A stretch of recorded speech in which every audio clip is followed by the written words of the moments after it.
Bonjour. Donc d'habitude, je commence ma conférence en disant « Est-ce que vous avez mangé aujourd'hui ?» Alors je vois bien que oui.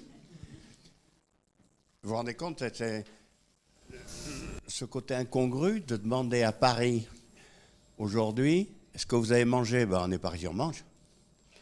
Est-ce que tout le monde va manger sur Terre aujourd'hui? Ben non. Il y a 850 millions de personnes qui ce soir vont se coucher avec le ventre vide en disant « J'ai faim, j'ai pas pu manger aujourd'hui. Comment je fais pour manger demain ?» Ben, c'est pas fini. Il y a 1 milliard de gens de plus qui ce soir vont se coucher avec quelque chose dans le ventre parce qu'ils auront mangé, mais alors c'est pas comme nous. Ils ne mangent qu'une seule chose. Tous les jours la même chose. Toute la vie. Par exemple, que du manioc ou que du riz. Leur santé est gravement détériorée parce qu'ils manquent de vitamines, de protéines, etc. On est déjà à 2 milliards. Surtout quand on voit ce qu'on voit et qu'on entend ce qu'on entend, il y a certainement un 3e milliard qui se dit « oulala, oulala, oulala, j'aimerais bien ne pas passer dans la classe A ou la classe B ». Et puis comme je manque totalement de respect humain, je me mets de travers, je dis des gens qui mangent trop, il n'y a pas que moi, hein. On a 1,6 milliard, dont 900 millions que ça rend malade, obèse. Il y a plus de gens obèses que de gens qui ont faim sur Terre, hein. Alors, on est combien sur Terre aujourd'hui? 8,1 milliards. Pour plus de la moitié des gens de la planète, manger, c'est le souci quotidien ou c'est ce qui te rend malade.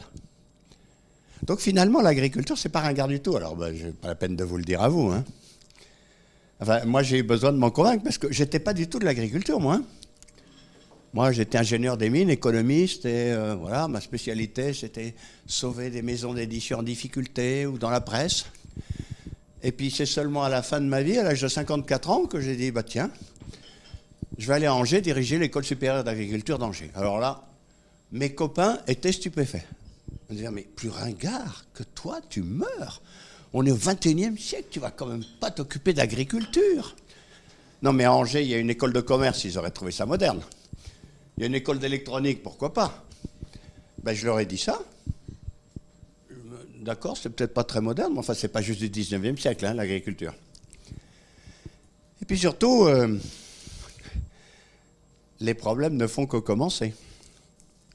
Parce que, bon, en France, on fait plus de bébés, mais enfin, dans le monde, ça continue. En 2050, moi qui suis vieux, je serai plus là. Bon, la plupart d'entre vous seraient là. Vous serez combien en 2050?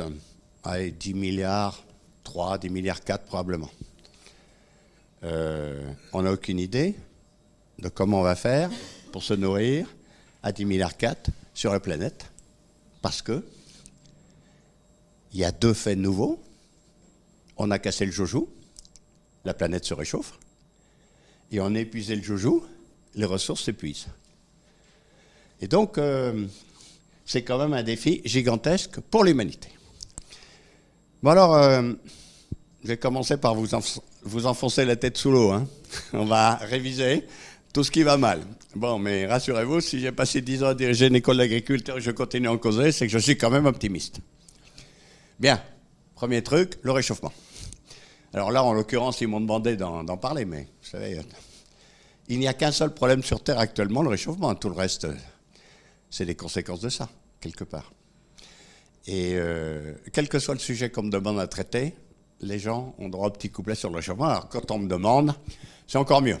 Bon, puis ensuite, on va voir qu'est-ce que vont faire les agriculteurs. Et puis surtout, je vais terminer par l'événement le plus important depuis l'invention de l'agriculture qui va se dérouler sous nos yeux. Bien, M. Trump n'est pas là, hein. Bon, vous le savez quand même que la planète se réchauffe. Enfin, on va faire une petite révision. J'ai un fils astrophysicien qui a travaillé à la NASA. Alors j'ai un truc confidentiel à vous dire. Les ingénieurs de la NASA ne votent pas pour M. Trump.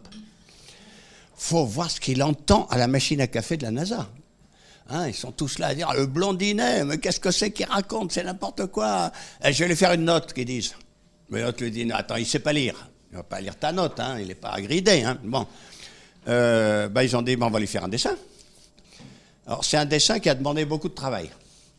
On a pris la planète et on l'a découpée en petits carrés de 10 km de côté. Ça fait beaucoup de petits carrés.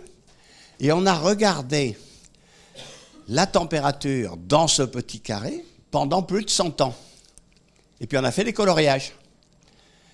En fait, le témoin, c'est la température moyenne du XXe siècle. Alors cette année, 1880, là, au large de l'Australie, c'était la température moyenne du XXe siècle, on a laissé en blanc. Là, c'était 1 degré de moins, bleu ciel, 2 degrés de moins, bleu foncé, 1 degré de plus jaune, 2 degrés de plus orange. Alors, vous voyez le truc. Allez, c'est parti. Bon, allez, on termine le 19e. Je vous propose de passer au 20e. Il fait froid, autre part. Hein. Allez, on fait une petite guerre pour se réchauffer, d'accord? Et puis une petite crise économique, et puis... Allez, il fait froid, une deuxième guerre. Allez, mais ça y est, je suis né, moi, je sais pas vous. Enfin, ça y est, très important, attention. Mai 68, très important. La gauche arrive au pouvoir.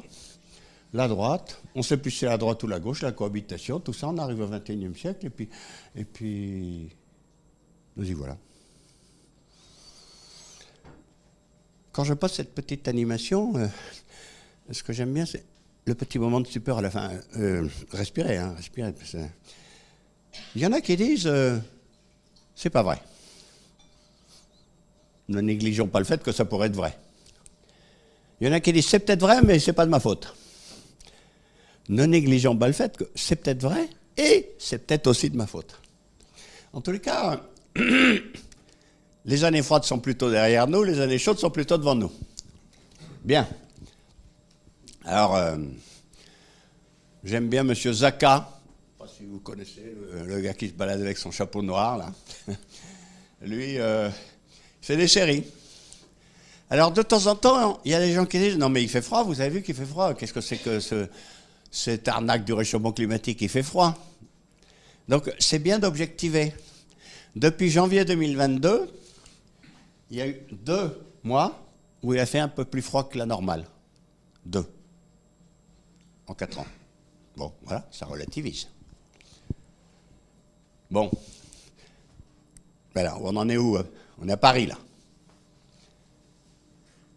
Alors ça, c'est l'augmentation de la température à Paris depuis que je suis né. Je suis né en 1948. Voilà, 1948, en moyenne à Paris, il a fait 11,77. En 2023, 14,30. C'est-à-dire à Paris, la température a augmenté de 2,53. Alors, vous avez vu, ça varie. Quand on prend une moyenne sur 10 ans, ça vous savez faire, hein, vous êtes familier des chiffres, c'est quand même de 21. Depuis que je suis né, à Paris, la température a augmenté de 2,21. On peut dire, oh bon, ça va, 2 degrés. Aujourd'hui, c'est sympa, 2 degrés de plus que la normale. Oui, enfin, c'est pas sympa du tout, 2 degrés. Et puis si on a fait plus 2, ça va faire plus que plus 2. Bien. Ah, j'ai trouvé cette nouvelle animation, vous êtes les premiers à qui je la passe, elle est pas mal non plus. Ça consiste à découper la planète en tranches pour voir, mais c'est où que ça se réchauffe le plus? Parce qu'on sait que ça se réchauffe, mais ça dépend des endroits. Voilà. Alors nous sommes dans cette tranche-là. Hein. On peut se la surveiller. Voilà. Les 120, voilà, la guerre. Le pôle Nord, ça commence à se réchauffer pas mal, le pôle Nord commun, vous avez vu. Ça y est, de nouveau, on le refait, je suis né, mai 68, très important, voilà, truc, machin, etc. La cohabitation, le XXIe siècle. Et c'est une petite tendance à arroser quand même, hein. Pour moi, ce que j'en dis. Bon. Alors, c'est vrai que on n'a pas la vision globale. Ah ben, quand on regarde la télé, la météo, c'est l'Hexagone. Bon, de temps en temps, le service public, et il nous donne la météo de nos colonies aussi. Mais enfin bon. Mais la météo, c'est comme ça qu'il faut la voir. Ça, je l'ai pris, c'est la météo d'aujourd'hui, de ce matin. Alors ben nous, il y a 10 degrés là à Paris. Enfin, à Manille, ils ont fermé les écoles cette semaine tellement il fait chaud. Toutes les écoles de Manille sont fermées. En Australie, on crève de chaud. Bon, dans le Sahara normal, en Inde, on crève de chaud. On est qu'au mois de mars. Donc, voilà, la Terre, le réchauffement, c'est un truc global. Alors, quand j'étais jeune, il y en avait des qui disaient, vous allez voir, il va faire 40 degrés. Moi, j'avais tendance à rigoler. Genre 40 degrés, c'est un truc pour Ouadagoudou et Tamaracet. Mais c'est pas un truc pour la Bretagne. Hein. Éventuellement, quand même, sur la Côte d'Azur. Et c'était vrai, en France, quand j'étais jeune, les journées à plus de 40 degrés, il n'y en avait pas. Et puis, tout d'un coup, maintenant, rien qu'entre 2020 et 2022, il y en a eu 24. Donc maintenant, on sait qu'il peut faire 40 degrés, même à Brest, même à Nantes, même à Strasbourg. Bon, voilà, on arrête de rigoler. Alors maintenant, on demande aux gens, c'est quoi maintenant qui arrive? Eh bien, c'est quoi qui arrive? À Strasbourg, il y aura des pointes à 55. Ah, c'est là que je suis content, moi, d'habiter Angers. C'est quand même le moins pire. Voilà. Donc, c'est pas mal. L'ouest de la France, c'est... Enfin, 48, c'est quand même beaucoup. Hein. Surtout à mon âge. J'ai compris la canicule, la définition. La canicule, c'est quand les papis meurent et les mamies. Ça marche très bien. Hein. La canicule de 2013, là, 16 000 mamies au tapis, hein, quand même. Et papis. Enfin, surtout les mamies, parce que les papis étaient morts avant. Et, mais là, on a cessé de compter. Mais la canicule de 2022-2023, ça peuplait les cimetières. Hein. Voilà. Donc, quand on est vieux, on commence à être sensible à ça. J'ai dit, oh la vache, 48, ça va être beaucoup quand même. Hein. Alors, on a l'impression que les petits chiffres, c'est pas bien grave. Enfin, l'augmentation d'1,5, ça y est. Ça veut dire quoi? Il y a plus de feux de forêt. Ça, on l'a vu, ça. Hein. Attends, les feux de forêt en France, dans notre imaginaire, c'est dans les Landes, c'est réglo. Puis c'est sur la Côte d'Azur, c'est réglo. Non, il y en a même en Bretagne, il dit. On a vu qu'il y a des feux de forêt maintenant au nord du Canada, en Sibérie. Bon, les productions de blé, riz, maïs, soja commencent à souffrir. La hausse des niveaux de la mer déplace 46 millions de personnes. Les récifs coralliens commencent à être attaqués. Et puis, ça continue. Voilà, à 3 degrés, 10 mois de plus de sécheresse. Les espèces locales de poissons s'éteignent. La moitié de la calotte glaciaire du Groenland, out. Ça fait monter. Hein. Je vous rappelle que rien que les glaces du Groenland, si elles fondent toutes, l'eau de la mer monte de 7 mètres. Si l'eau de la mer monte de 7 mètres, à la Baule, ça se voit à l'œil nu. Hein. Bien. Alors, c'est qui va morfler? Évidemment, vous. Ah votre métier va être plus compliqué, il va faire chaud dans les bureaux. Hein. Allez, je vais plaisanter. Il y a un métier qui va morfler, c'est les coiffeuses. Hein. Non, vous avez vu, elles mettent déjà les filles sous un four. Alors, s'il fait 45 degrés en plus, je veux dire, la mortalité va être énorme chez les coiffeuses. Enfin, je rigole. Qui est-ce qui est vraiment embêté? C'est les paysans. Ça, c'est incontestable. Enfin, si les stations de ski, mais enfin, ça, on s'en fout. Qui est-ce qui est vraiment embêté? C'est les paysans. Qui est-ce qui utilise le rayonnement solaire? Qui est-ce qui attend la pluie? Qui est-ce qui craint les inondations? Qui est-ce qui craint les canicules? Qui est-ce qui craint les cyclones? Qui est-ce qui craint les maladies, les épidémies? C'est les paysans. Donc les paysans sont la principale victime du réchauffement climatique. Or, on est 8 milliards. Il y a encore 2 milliards de gens à accueillir. Ça va être beaucoup plus difficile de se faire à manger avec le réchauffement climatique. Bien, mais c'est pas fini. Les paysans,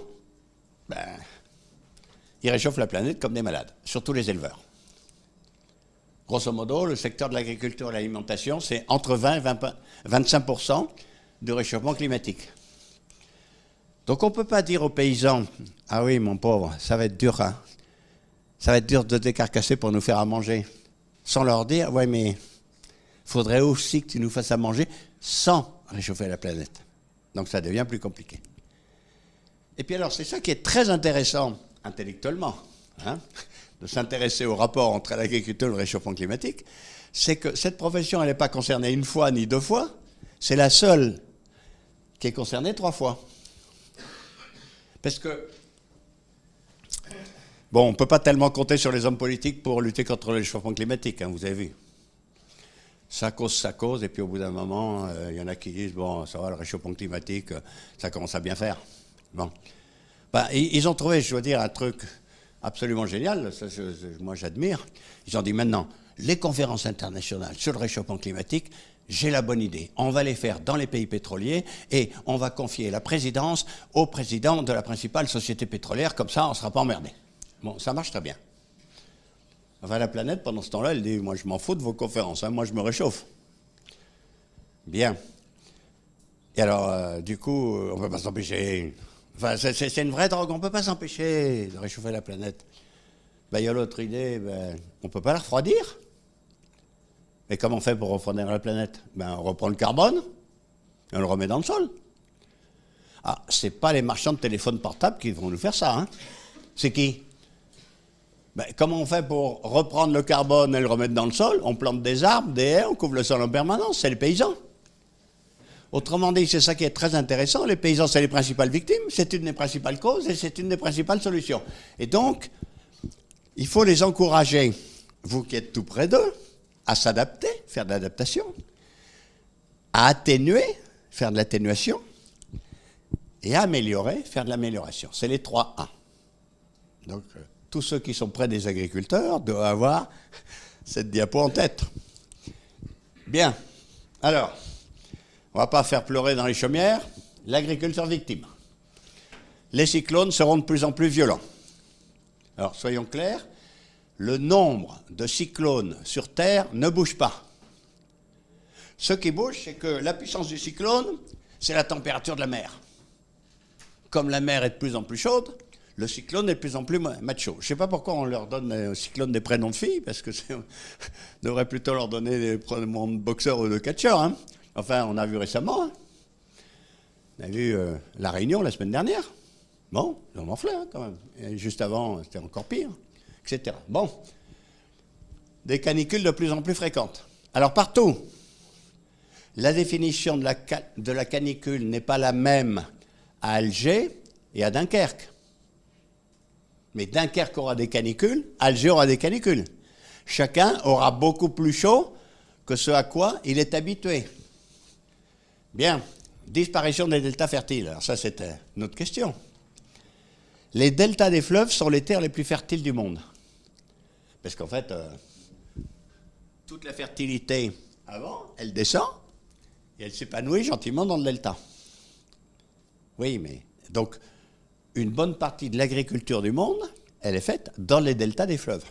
Ben oui, mais si l'eau monte, il n'y a plus de delta. Les deltas deviennent la mer. Tous les deltas du monde vont être rognés et certains vont disparaître. Or, ce sont les meilleures terres agricoles du monde.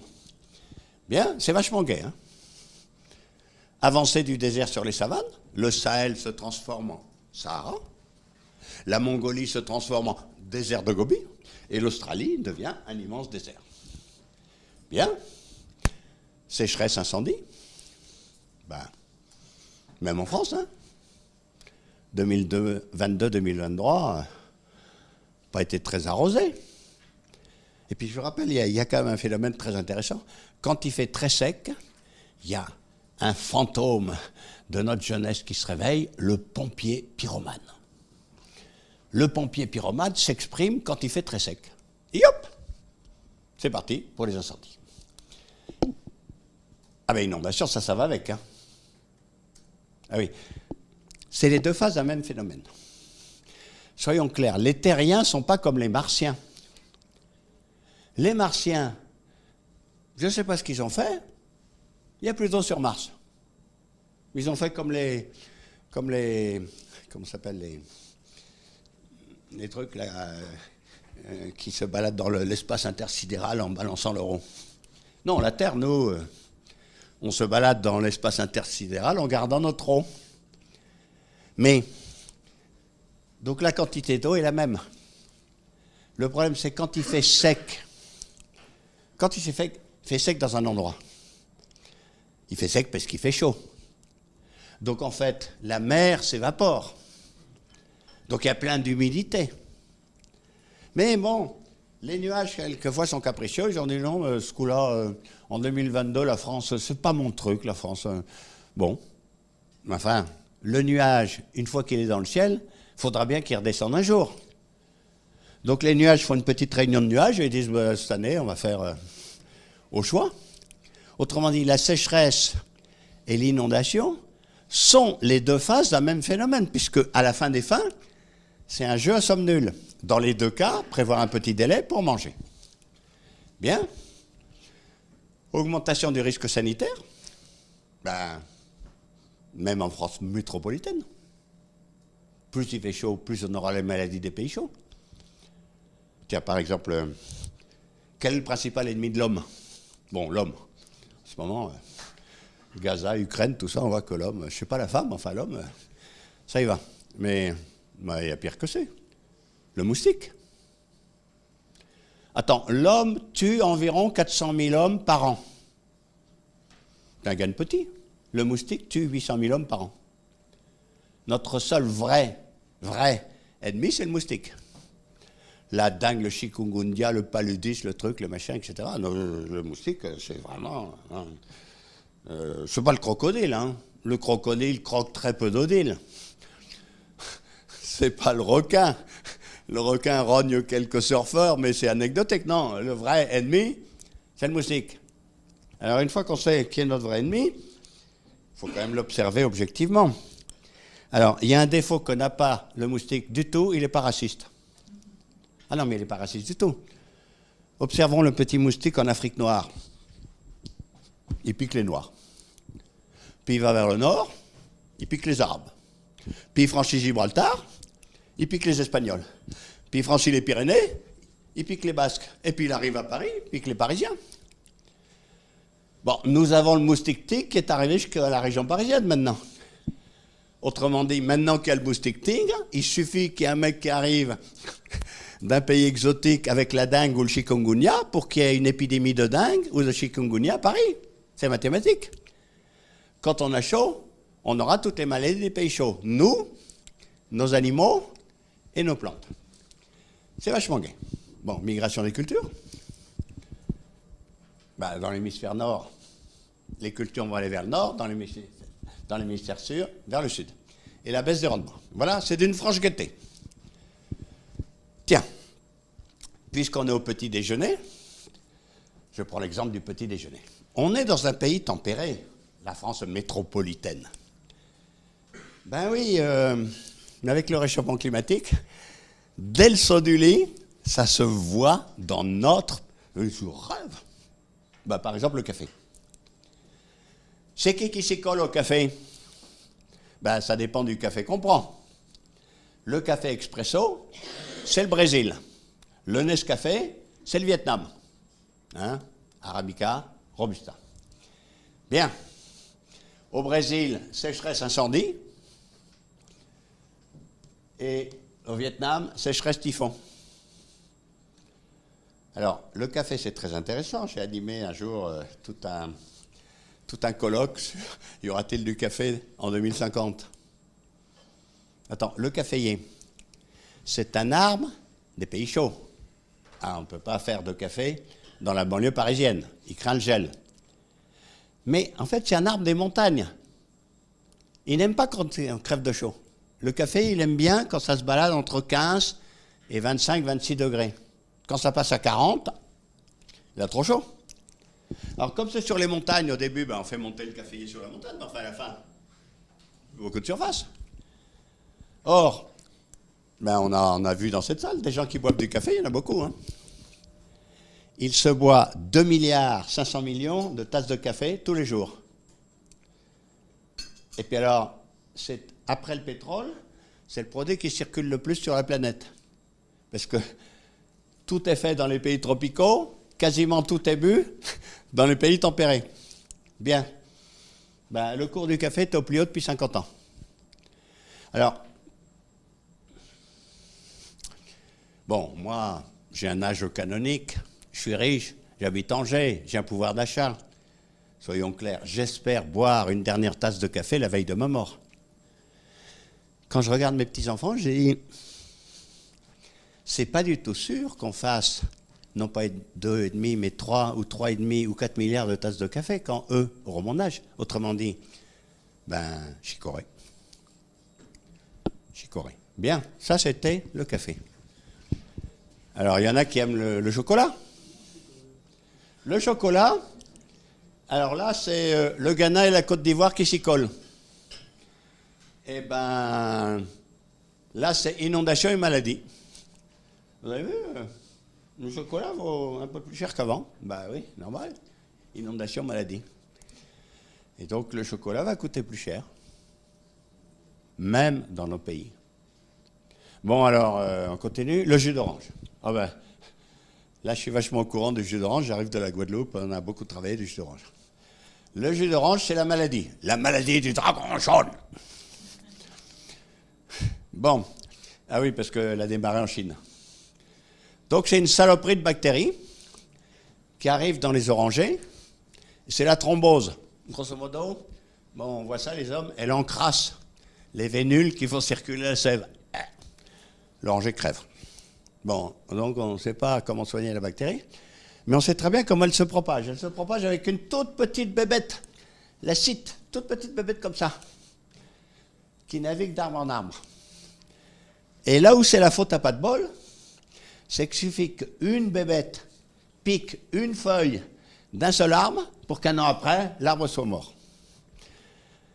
Et donc, il n'y a presque plus d'orangers en Chine.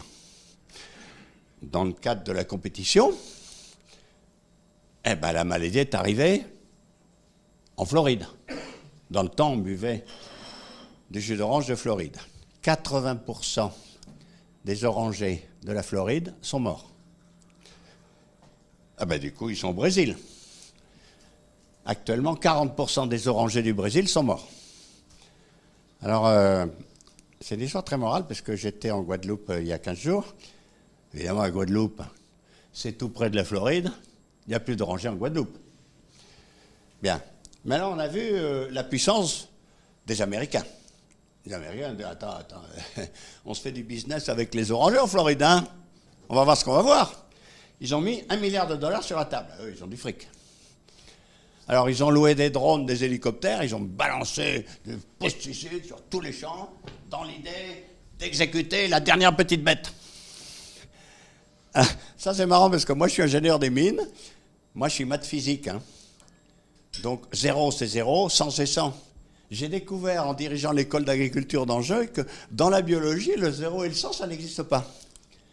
Éradiquer 100% des petites bébêtes, ça n'existe pas. Tu balances, tu fais un effort considérable, t'en éradiques 97%, mais il y a toujours 3% de bébêtes qui survivent. Il suffit qu'il y en a une qui aille piquer. Donc, c'est raté. Alors ils ont dit, on va doper les arbres. Ils ont injecté tous les arbres avec des antibiotiques. Les mecs, ils savent faire, hein. Voilà, ils sont tous crevés. Bon, histoire morale. J'étais un colloque avec l'INRA et le CIRAD à Pointe-à-Pitre. Les mecs, ils ont dit, à nous les Français, surtout dans les îles, le milliard, on l'a pas. Mais c'est autant d'économiser, parce qu'on a vu que le milliard, il a servi à rien. C'est pas interdit d'être intelligent. Et donc, on ne peut pas éradiquer ni la maladie, ni la bébête. Donc, on va essayer de voir comment on vit avec.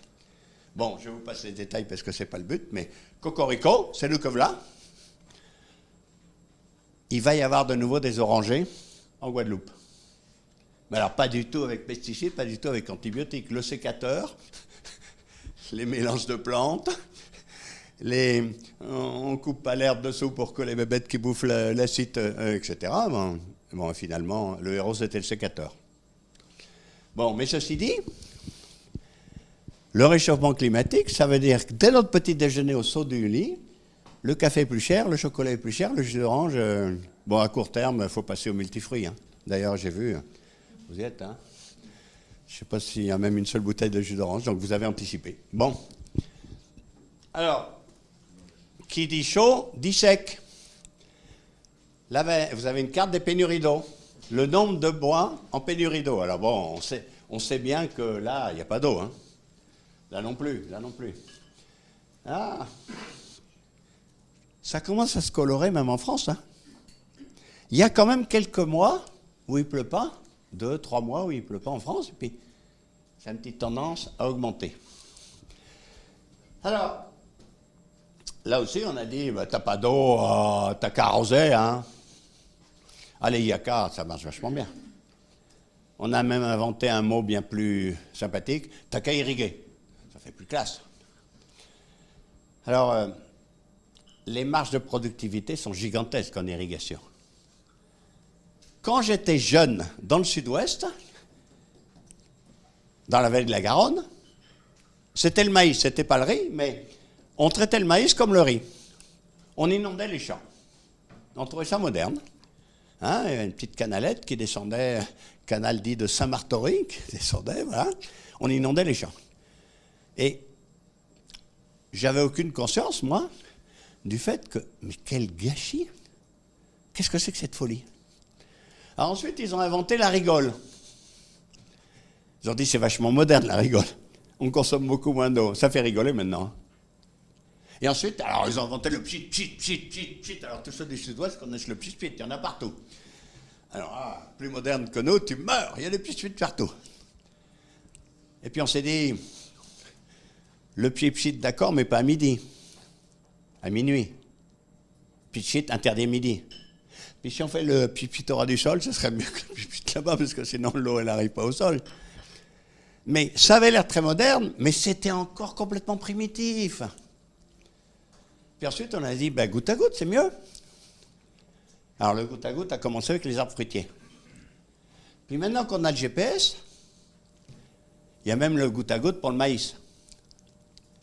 Regardez l'augmentation de la productivité en l'espace d'une vie. Quand j'étais enfant, maintenant. Je veux dire, on utilise, allez, au moins 100 fois moins d'eau pour le même résultat. Est-ce qu'on est au bout? Ben non. On n'est qu'au début. On n'est qu'au début de la gestion de l'eau, surtout dans nos pays, parce qu'on est nul en France. Alors, par exemple, il y a cette mode.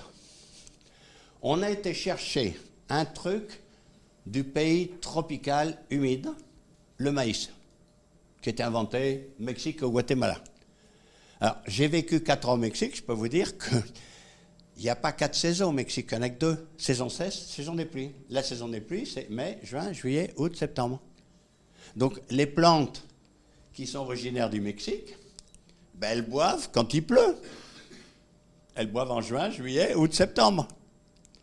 Allez choper cette plante qui est habituée à la saison des pluies et la mettre en France où il ne pleut pas en juin, juillet, août, septembre, c'était une petite contrainte. Le maïs ne boit pas plus d'eau que le blé. Hein, grosso modo, c'est 1 tonne d'eau pour 1 kilo de céréales. Le blé est adapté à nos climats. Le blé boit quand il pleut. Mars, avril, mai, pas vu, pas pris. Tu ramènes le maïs qui, lui, boit en juin, juillet, août, ben, ça fait des fâcheries. Ça veut dire qu'il faut garder l'eau du mois de février pour la resservir au mois d'août quand les Parisiens sont en vacances. Ça fait des... Enfin bon, au bout d'un moment, on se dit, on ne peut pas aller explorer sur Terre autre chose. Tiens, si on allait en Afrique voir le sorgho. Le sorgho, il a appris à être sobre l'été. Là où pousse le sorgho, il ne pleut pas l'été. C'est plus intelligent d'importer chez nous des plantes qui ne boivent pas l'été que des plantes qui boivent l'été. Enfin, moi, ce que j'en dis. Bon. Mais ensuite, il a osé. La bassine. Ah, il a osé. Alors, attendez, les bassines, pas n'importe où. Les bassines, pas dans le sud-ouest. Dans le sud-ouest, quand on arrose, tranquillement, l'eau s'enfonce dans le sol. Elle est stockée dans le sol. Dans les Charentes, ben ça ne marche pas. Ben la terre est sablonneuse. T'as beau faire des haies, tout ce que tu fais, etc. L'eau, une semaine après, elle est dans la mer.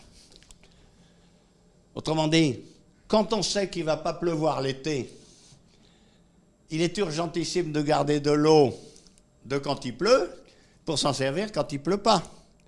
Le mieux, c'est de stocker l'eau dans le sol. Quand c'est radicalement impossible de stocker l'eau dans le sol, on stocke l'eau sur le sol. Alors ça fait des fâcheries. Bon. Là, il y a quoi? 1,80 m, 2 mètres d'eau dedans. Dans les Charentes, il pleut 80 cm. Autrement dit, ce qu'on stocke là, c'est l'eau qui est tombée là, sur 3 fois la superficie de la bassine. 3 fois, pas 30 fois ni 300 fois. Tiens, il y a une image qui me plaît. Si on considère que l'eau de pluie qui tombe sur Terre, c'est ça, l'irrigation, c'est ça. Ah, ça fait des fâcheries. Mais bon, se dire, si je prends 2 bouchons d'eau pour irriguer au lieu d'un, il en reste quand même dans la bouteille. Bien. Alors, l'autre jour, l'année dernière, en Bretagne, ils m'ont demandé, producteurs de fruits et légumes, de dire, oh là là, on découvre qu'il faut gérer l'eau. Alors les Bretons, pour eux, ils s'en sont jamais occupés. Ça tombait tout seul. Le bon Dieu, il pourvoyait. Puis alors, en 2002-2003, le bon Dieu, mais qu'est-ce qu'il fait le bon Dieu? On va faire des pèlerinages. Enfin, je parlais des pèlerinages, d'érogation, tout ça. Bon. Ils disent, eux aussi s'aperçoivent que l'irrigation, c'est mieux que l'érogation. Bon. Ils m'ont dit, vous n'avez pas des idées? Alors j'ai dit, oui, mais est-ce que je ne suis pas agridé? J'en ai pas beaucoup. J'en ai trouvé que 16. Moi, je vais vous donner les 16 que j'ai trouvés, mais rappelez-moi dans 5 ans, j'en aurai sûrement 5 ou 6 de plus. Moi, je vous donne déjà les 16. Allez. Déjà, les fuites. Il y a beaucoup trop de fuites. Ensuite, arrêter de bétonner, d'artificialiser les sols. Ça, on a vu ça à Valence, en Espagne. Hein. Réutiliser les eaux usées des villes. Alors ça, par exemple, les producteurs de fruits et légumes, ils disent, oh, attends, on va quand même pas prendre l'eau des égouts, nettoyer, pour arroser nos arbres fruitiers. Je m'excuse, mais il y a belle lurette que les Espagnols font ça. L'eau des égouts de Valence, traitée, elle arrose évidemment les arbres à côté de Valence. Mais à Perpignan, on disait, ah, moi, non. Bah oui, mais Perpignan... Eh ben, on a un département voie de désertification France, hein. On n'en a qu'un, mais on en a un. Hein. Eh ben, la pluviométrie dans les Pyrénées orientales, c'est celle du Sahel. Donc il n'y a pas de tortiller. Au bout de 10 ans, c'est la végétation du Sahel. Comment dire, les pêchers, les abricotiers dans les Pyrénées orientales, c'est fini. Enfin, avant que ce soit fini, fait un dernier truc. Ça y est, on prend l'eau des égouts de Perpignan pour irriguer les abricotiers une année de plus. Donc, comme quoi. Bon, on continue. Etc. Arrêtez de labourer, couvrir le sol par... je vous voilà, il y en a. Ouais, trouver d'autres. Hein. Mais encore une fois, je lui dis, rappelez-moi dans 5 ans, j'en trouverai d'autres. Autrement dit, dans la gestion de l'eau, il faut se rendre compte que les Français, on est nuls. Alors, encore plus dans l'ouest de la France. On en connaît un peu plus dans le sud, mais dans l'ouest de la France, à quoi bon se décarcasser, puisque le bon Dieu... Voilà. Et donc, les marges de progression sont gigantesques. Bien. Voilà. Alors, évolution probable de la productivité, là où la productivité va chuter, c'est ceux qui ont la totale. Cyclone, plus sécheresse, plus inondation, plus maladie, plus épidémie. Donc, les conséquences du réchauffement climatique seront tempérées dans les pays tempérés.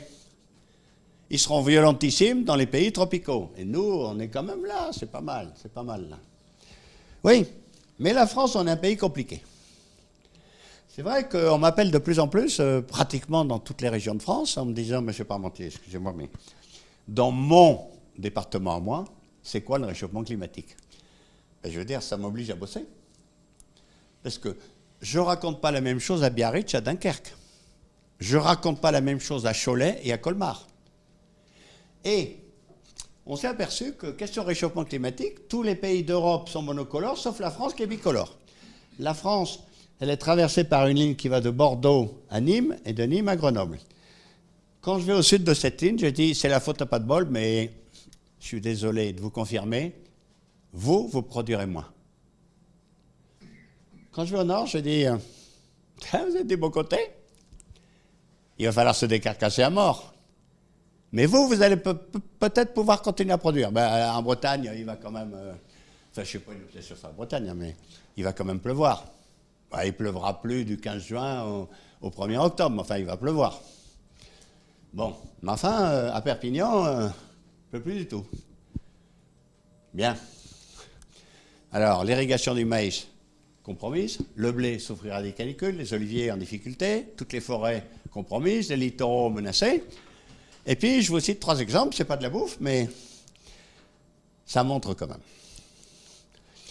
Alors, dans les pays de la Loire, il y a les châteaux de la Loire. Dans les châteaux de la Loire, il y a les jardins, à la française, hein, non, pas à l'anglaise. Et une des plantes caractéristiques du jardin à la française, c'est le buis.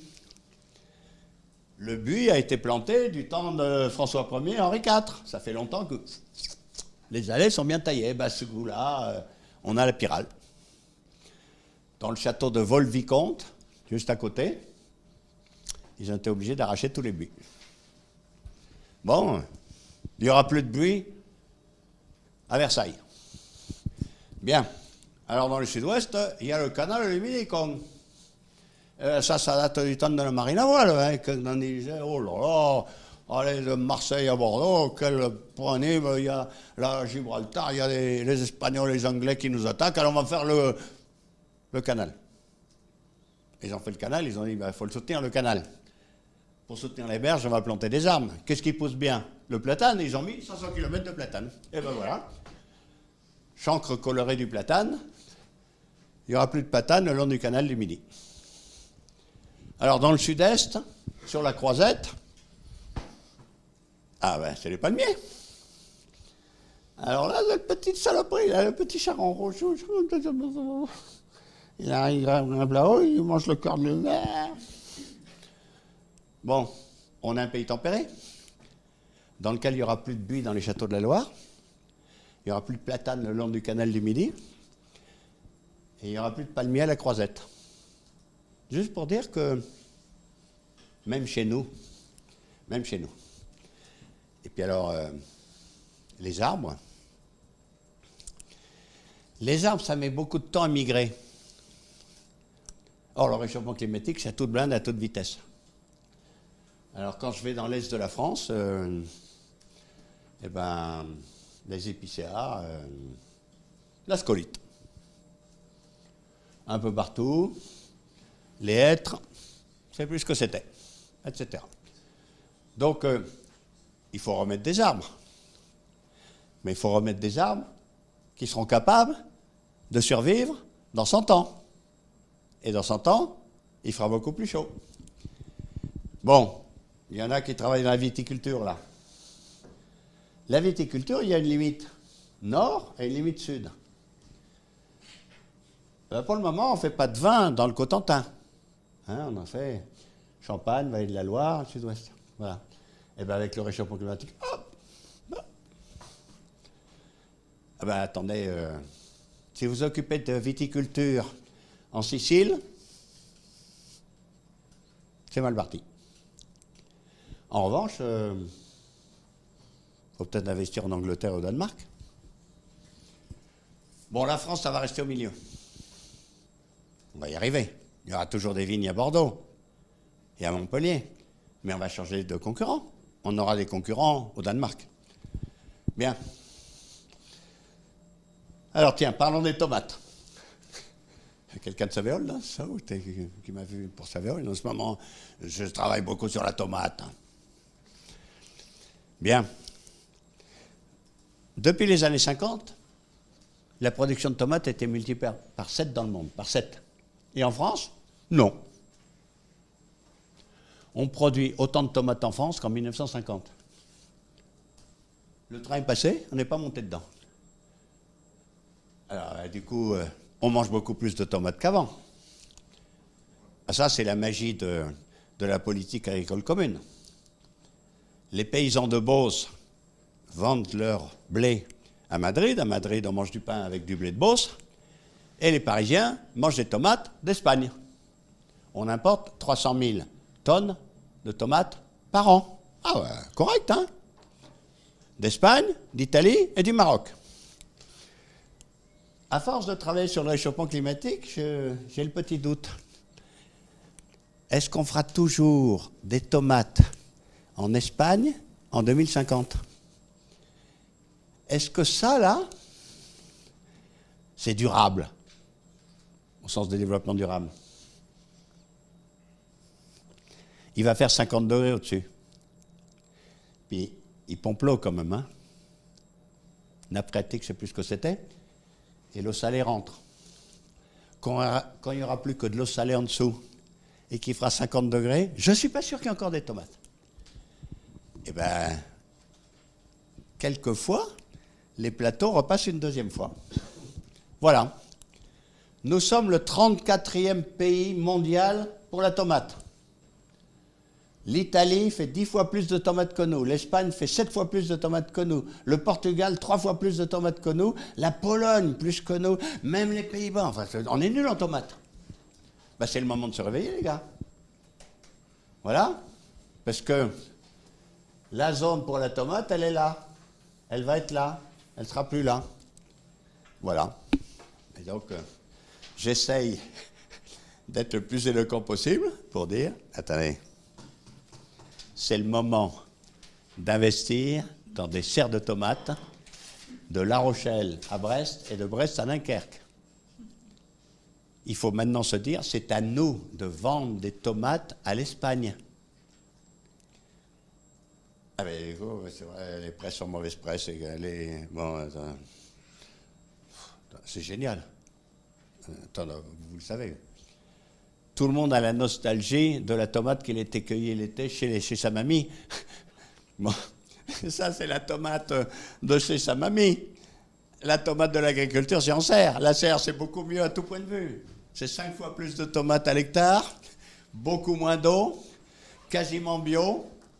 Comme ces jardins suspendus, les bébêtes du sol, il n'y en a plus. Et puis comme c'est fermé, les bébêtes extérieures, il n'y en a plus. Et puis on arrive à cultiver, par exemple, Savéole. Ils ont une ferme d'insectes qui cultivent les insectes, qui bouffent les dernières bébêtes, qui bouffent les... Donc c'est quasiment bio. Autrement dit, il faut y aller, quoi. Bon, il faut les chauffer, mais bon, ils ont des solutions. Bien. Et puis ça, c'était l'agriculture victime. Et ça, c'est l'agriculture cause. Alors, vous savez qu'on émet environ 12 tonnes de gaz carbonique chacun. Enfin, ça, c'est ceux qui ne prennent pas l'avion, hein. Ceux qui disent, je fais un aller-retour en avion à New York et qui plantent un arbre. Bon, enfin, bon. Bien. Donc, c'est à peu près le tiers, l'assiette. Donc, on ne peut pas dire, on agit que sur le reste, mais pas dans l'assiette. Bon, on peut déjà agir sur le reste. On peut déjà s'interroger, pourquoi il faut rentrer dans une machine d'1,5 tonne pour balader un macho de 80 kg. Et même une minette de 60. On dit, bon, enfin. Mais c'est pareil. On ne peut pas dire, il y a combien de gaz carbonique dans mon assiette. Et le réchauffement climatique, c'est pas le poète-poète du tracteur. Le poète-poète du tracteur dans l'agriculture, c'est peanuts. Ça peut être 10%. En fait, le réchauffement climatique de l'agriculture, c'est 2 autres gaz bien plus délétères. Le méthane, 23 fois plus polluant. Protoxyde d'azote, 300 fois plus polluant. Donc même si on émet peu de méthane, il faut multiplier par 23. Et peu de protoxyde d'azote, il faut multiplier par 300. Et j'ose cette photo, une vache, une bagnole, même combat. Une vache réchauffe autant la planète qu'une bagnole. Ah oui, parce que la vache, elle ne peut pas s'empêcher, elle rote et elle pète. Elle rote et elle pète toute la journée. Mais ce qui est fou, c'est que si seulement elle rotait, elle pétait du gaz carbonique, on serait bien. Non. Elle rote et elle pète du méthane. Il faut multiplier par 23. Donc la petite bagnole, là, 15 000 km, elle émet 1,7 tonne de gaz carbonique. La vache, elle rote, elle pète 75 kilos, mais il faut multiplier par 23. Donc une vache, une bagnole, même combat. Il y a combien de bagnoles sur Terre? 1,7 milliard. Il y en a trop? Ouais, enfin sauf la mienne. Hein. D'accord. Il y a combien de vaches sur Terre? Pareil, 1,7 million. Il y en a trop? Ouais. Bah ouais. D'autant plus que, enfin, l'ensemble du troupeau de bovins, les vaches plus les zébus, plus tout ça, là, c'est 10% des gaz à effet de serre. On ne peut pas dire... Ah non, ça c'est intouchable. Enfin, je remarque que là, il y a un petit déjeuner, pas une goutte de lait quand même. Hein. Bon, enfin voilà, bien. C'est pas nous, c'est pas de notre faute. Bon alors, il y a un espoir fou. L'an dernier, j'ai passé une journée à Saint-Malo, au centre de recherche de Roulier. Et eux, ils ont dit, ah, c'est marrant ça. Quand on donne une algue brune à raison de 5% dans la ration de la vache, elle arrête de rôter et de péter. J'ai dit, mais un miracle, où sont les champs d'algues brunes? Il m'a dit, non, le problème, c'est pas les algues, c'est notre ignorance. Finalement, on connaît que dalle du système digestif de la vache. On ne comprend pas pourquoi elle ne peut pas s'empêcher. Donc on va regarder de très très près pourquoi la vache rote et pète, et peut-être que si on saura, alors là, ça y est, on va pouvoir faire des vaches qui feront du lait sans réchauffer la planète. Ah ben là, attendez, c'est un enjeu majeur. Hein. Le prix Nobel est déjà attribué, il est dans le placard. Celui qui arrive à faire du lait sans réchauffer la planète, il aura droit au prix Nobel devant l'applaudissement. Bon, enfin voilà, ah ben, c'est pas pour tout de suite. Et à court terme, ben, vous le savez bien, puisque vous accompagnez les agriculteurs, les éleveurs, c'est un côté obsessionnel. C'est dans les mêmes régions, par exemple là, qu'il y a toutes les vaches, plus tous les poulets, plus tous les cochons. Alors quand on met toutes les vaches, plus tous les poulets, plus tous les cochons au même endroit, on ne peut pas les nourrir avec les végétaux du même endroit. Bien. Et par exemple en Bretagne. Bon, ils sont que 3,3 millions les Bretons, ils ne sont pas nombreux. Mais alors, ils sont totalement incapables de nourrir toutes les bestioles qu'elle a. Alors la Bretagne se nourrit avec le soja et le Brésil d'Amérique latine. Ça ne va pas durer autant que les contributions. Donc on va avoir le courage de dire aux éleveurs, ah ben on va continuer à faire de l'élevage. On élèvera les animaux qu'on peut élever avec nos végétaux. Ah ben oui. Bon. Et puis alors, il faut de l'information. Voilà. Le légume, c'est vachement bien. Quand je passe à la télé, souvent, je dis, attendez, il n'y a rien de mieux que la soupe de légumes le soir. Moi, c'est soupe de légumes, 365 jours par an, hein, soupe chaude l'hiver, soupe froide l'été, même hier, j'ai pris un velouté de potiron offert par là. Bon, c'est vachement bon. Oui, mais quel légume? Entre la carotte de mon jardin et le haricot vert surgelé arrivé du Kenya, il y a 20 fois plus de gaz à effet de serre. 20 fois plus. Et puis alors, quand je rajoute le morceau de veau, c'est 90 fois plus. Autrement dit, quand on voit ça, on se dit, qu'est-ce qu'on mange à midi? Alors, je vous passe le jeu de mots qui apparemment les gens retiennent. Vous êtes français, vous aimez le bœuf carotte, c'est réglo. Je ne vous demande pas de passer à la carotte. Non. L'idée, c'est de passer du bœuf carotte à la carotte au bœuf. 2 fois plus de carottes, 2 fois moins de bœuf, 5 fois moins de gaz à effet de serre. Et donc, je pose la question, qu'est-ce qu'on mange à midi? Voilà. Et je suis très copain avec une association de restaurateurs très sympa, bon pour le climat, comme son nom l'indique. Si vous allez sur leur site, vous verrez, ils ont un service gratuit pour les restaurateurs. Les mecs, ils rentrent leur menu, tous les ingrédients, comment ils font, ils chauffent. On te sort le chiffre très important, le gaz à effet de serre. Et ils donnent des exemples. Alors, je ne sais pas si vous, ça vous fait saliver. moi, moyen quand même. Hein. Mais quand on apprend que le double cheeseburger, c'est 17 fois plus de gaz à effet de serre que le jambon beurre, on a envie de dire cocorico. Dans mon train, Montparnasse-Angers, donnez-moi un jambon beurre bien de chez nous, les gars. Là, terminé. Et donc ça, tôt ou tard, tous les restaurants vont devoir l'afficher. Et toutes les cantines. Et quand on affichera sur tous les restaurants hamburger 17 fois plus de gaz à effet de serre, peut-être que même le consommateur va dire, bon, finalement... Bien. Voilà, fin du premier chapitre. Excusez-moi, avec cette diapo machiste. On est à poil. Plus tard, c'est trop tard. Je redis, plus tard, c'est trop tard. C'est maintenant. Allez. Alors, 2 idées. Première idée, les agriculteurs, ils doivent faire plein de métiers. Pas seulement un. Alors, d'abord, il y a l'économie générale du carbone. Il y a toujours eu du carbone dans le ciel. Attendez, s'il n'y a pas de carbone, par exemple, sur Mars, Monsieur Musk qui veut aller sur Mars, il a intérêt à prévoir les chandails, hein, il fait moins 80. S'il y a trop de carbone, par exemple sur Vénus, les Vénusiennes, elles ont un peu abusé, il y a beaucoup de gaz à effet de serre, il fait plus de 180. Moi, contrairement à M. Musk, entre Terre, Mars et Vénus, je choisis Terre.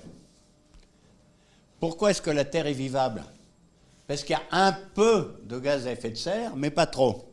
Bon, l'unité de compte, c'est toujours la même, peu importe, hein, c'est la gigatonne d'équivalent carbone. Depuis le début de l'ère industrielle, qu'on a fait drill, baby drill, hein, et qu'on a pris du charbon, du pétrole, du gaz et tout ça, on en a balancé 165 de plus. Tout ce que j'ai dit depuis le début de cette conférence, c'est à cause des 165. On ne peut pas s'empêcher. Et donc, il y a l'idée, on ne peut pas récupérer un peu? Alors, comment on peut faire? On pourra en mettre dans la mer, parce qu'il y en a beaucoup au fond de la mer, mais c'est compliqué de gérer la mer.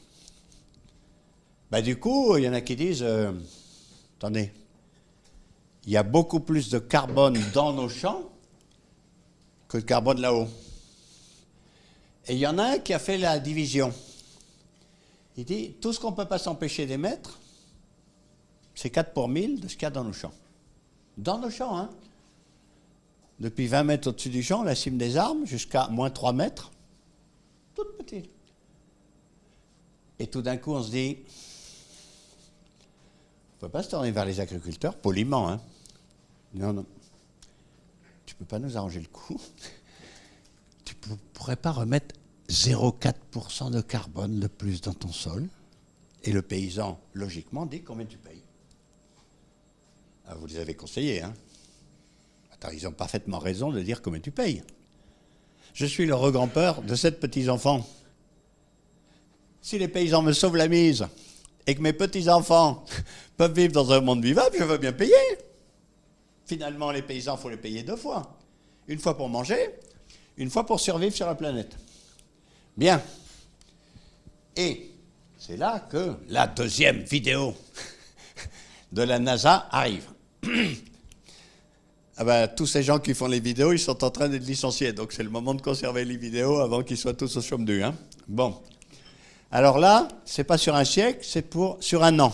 Du 1er janvier au 31 décembre, on va regarder le pourcentage de gaz carbonique dans l'atmosphère. Voilà. Alors, on est au mois de janvier. Ici, là, c'est l'été, tout va bien. Mais là, les bagnoles, les camions, les chauffages, les trucs, les machins, ça devient irrespirable. Bon, au mois de janvier, oh là là, au mois de mars, on n'en peut plus à Paris, la pollution, l'asthme, tout ça, on n'y arrive plus. Au mois d'avril, c'est plus possible, etc. Il y en a quelqu'un peut faire quelque chose. Et miracle, le printemps arrive, et les paysans disent, bon, t'as encore déconné? Allez, je t'arrange le coup. Je t'arrange le coup, ça s'appelle le printemps. Ça s'appelle la photosynthèse. Et tout d'un coup, les plantes nous nettoient l'atmosphère qu'on a polluée pendant 12 mois. Et au mois de septembre, c'est peinard, sauf quelques feux de forêt. Le problème, c'est que ça ne dure pas. Ensuite, mais finalement, le réchauffement climatique, c'est comme un western, vous savez, les trucs des westerns, là. Il y a 8 milliards d'irresponsables qui font que de polluer la planète. Il y a 1 milliard de paysans qui disent allez, change le coup. Et donc, le réchauffement climatique, c'est la résultante de ce combat homérique entre 8 milliards d'irresponsables, regardez-moi ces saloperies, et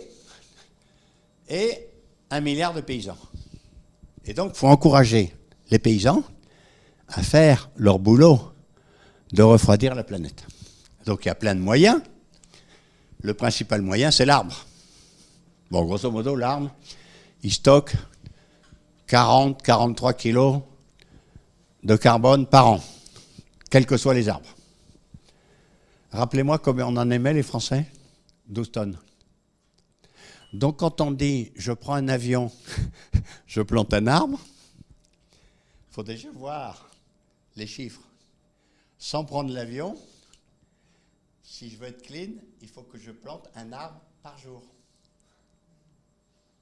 Il faut que je plante 300 arbres par an, moi.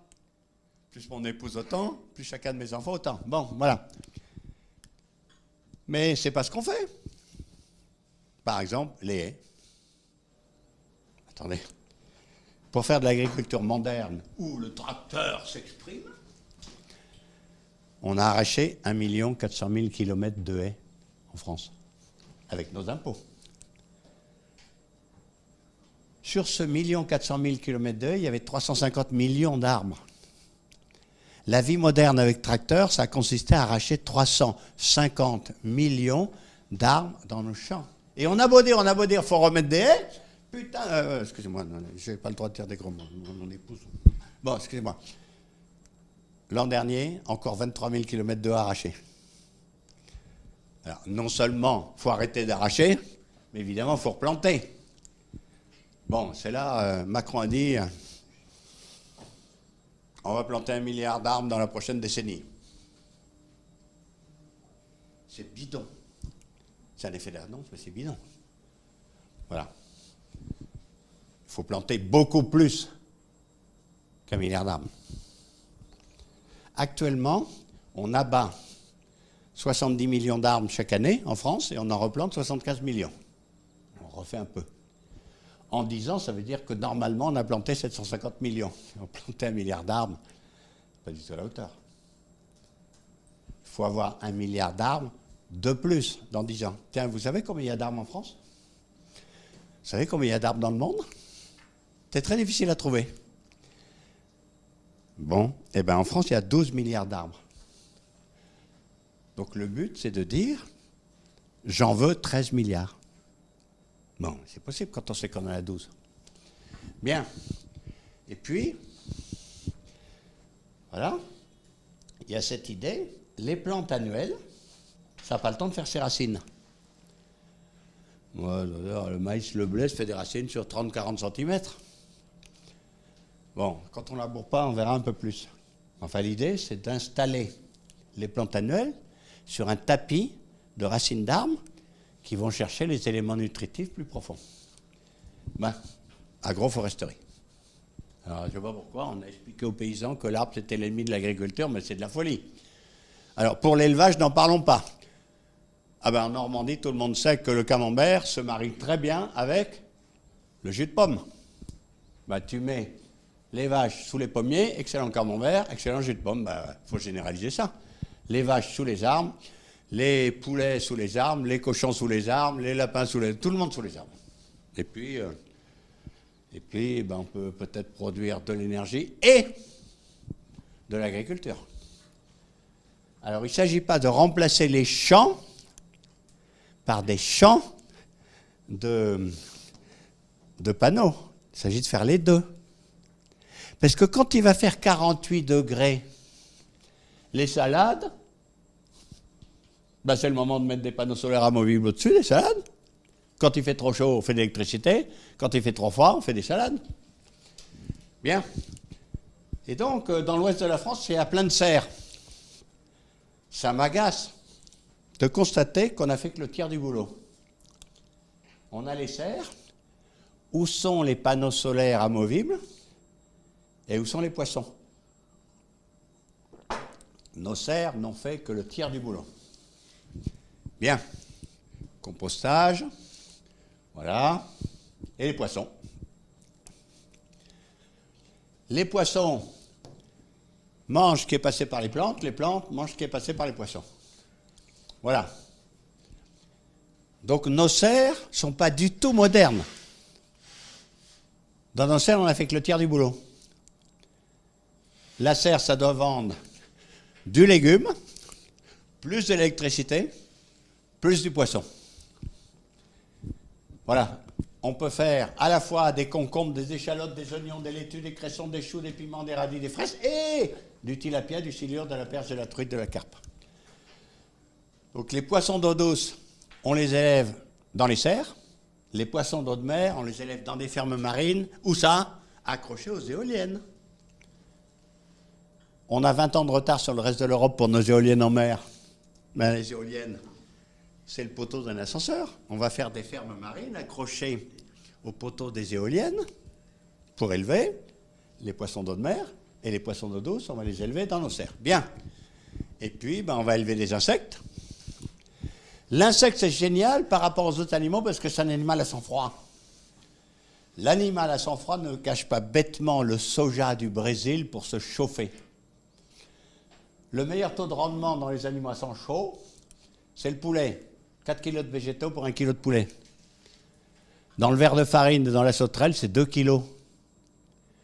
Donc c'est bien plus rentable de faire de la protéine animale avec des animaux à sang froid qu'avec des animaux à sang chaud. Alors, bon, j'ai une cote d'enfer auprès de mes petits-enfants parce qu'ils m'ont fait manger des insectes avec le sourire à la télé. Ah, papy, t'as mangé, t'as croqué, c'était bon. Bon, c'est pas ça le but. Les insectes, ils vont nourrir nos poulets. C'est normal de nourrir les poulets avec des sauterelles. Puis ils vont nourrir nos poissons. Et donc, il y aura des fermes de vers de farine, des fermes de grillons, de sauterelles. Bon, il n'y aura pas de ferme de scorpions. Le scorpion, c'est très bon, mais je pense que si on fait un permis de construire pour une ferme de scorpions, il y aura quelques petites manifs. Alors, autant faire les animaux bien locaux de chez nous. Voilà. Et puis, ça, c'est quand même, j'adore cette photo très emblématique. C'est une rizière. Ils ont balancé les canards dans la rizière. Ça va pas la tête? Ah non, non, attendez. C'est pas n'importe quel canard. C'est le canard qui n'aime pas le riz. Le canard qui n'aime pas le riz, c'est une invention d'enfer dans la rizière. Et qu'est-ce qu'il fait? Il fait le sale boulot de désherbage à la place. Puis alors, je peux vous dire que quand on a la rizière, ça fait mal au dos de désherber parce que tu peux pas y mettre le tracteur. Donc le canard, il bouffe la limace, l'escargot, toutes les mauvaises herbes. Et excusez de l'inélégance du geste, quand le canard a fini de manger, eh ben, rien ne se perd, rien ne se crée, tout se transforme. Dans ce champ que je trouve emblématique de l'agriculture du XXIe siècle, on fait du riz, sans mal au dos, avec beaucoup moins d'engrais, plus de la viande, plus du poisson. Elle n'est pas belle, l'agriculture de demain? Voilà. Et donc, les idées ne manquent pas. S'il y a un besoin dans l'agriculture, c'est de vous. Un besoin d'intelligence, un besoin de conseil. Ils n'en ont jamais eu autant besoin. Alors si vous ne savez pas donner de bons conseils, c'est quand même dommage. Bien, et on va terminer par le scoop du scoop du scoop. Bien. Alors quand on dit les paysans ont quand même assuré, parce que entre 1961 et 2020, la population mondiale est passée de 3 à 7,8 milliards d'habitants. Maintenant, on est à 8,1. Autrement dit, la population du monde a été multipliée par 2,6. On s'est tourné vers les paysans en disant « j'ai pas pu m'empêcher, hein. Regardez-moi, j'ai quand même fait 4 garçons. Hein. Ben, dans les paysans en disant il faut les nourrir, t'assures? Eh bien, les paysans du monde ont merveilleusement assuré. Vive l'agriculture moderne.